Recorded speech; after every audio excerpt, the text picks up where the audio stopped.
Nandritra ny fotoana ny samborana n'Andriamatoa Alain Ramarson dia nisy ny fihetsika feno herisetra izay tsy ankasitrahan'ny mpanao gazety nanao ny asany teny anivon'ny toerana izay nisamborana n'Andriamatoa Alain Ramarson. Nisy moa ny fanohitoinana tao anatin'izay asa fanaovan-gazety izay arahantsika ary ny sary miompana amin'izay.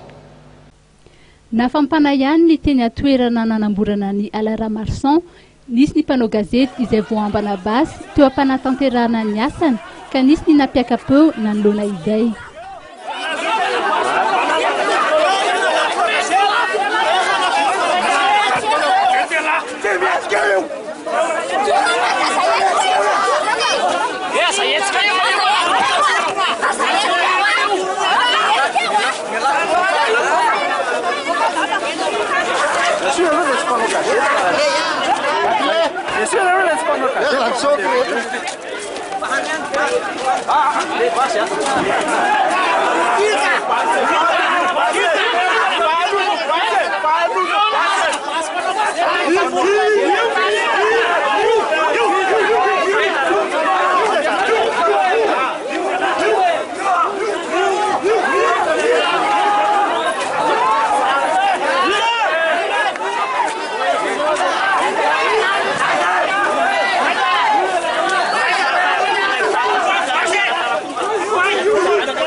Anisan'ny aran'izany moa Isoava Andriamartafo izay tony an-dahatsoratra ny gazety Teny Norefy.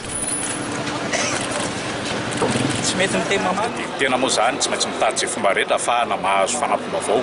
Dia tafiditra tao anatin'ny fiara nisy azy dia nangataka ny version anarak'izay fomba rehetra mety nahazahoana nametrahana fanontaniana.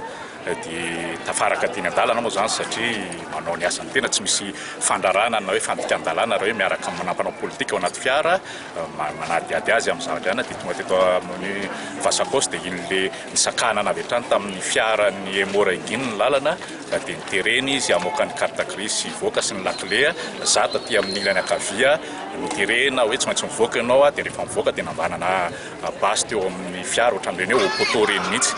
Za moa tsy dia taitra satria fantatro fa eo am-panatanterahana ny asa koa karaha izay no lahatra Andriamanitra iveriko fa tsisy azoko atao dia ny asako ny tanterahako satria ao anatin'ny tontolon'ny asa avokoa zany tsy dia misy zavatra tokony atao mahataitra na mampatahotra. Ny général Florence Rakotomana dia nanambara fa tokony misy ihany ny famantarana anavana ny mpanao gazety amin'ireo mpanao fihetsiketsehana toy ny gilet, ny badge na ny brassard de presse toy ny any ivelany mba hisorohana ny tranga toy ny androany.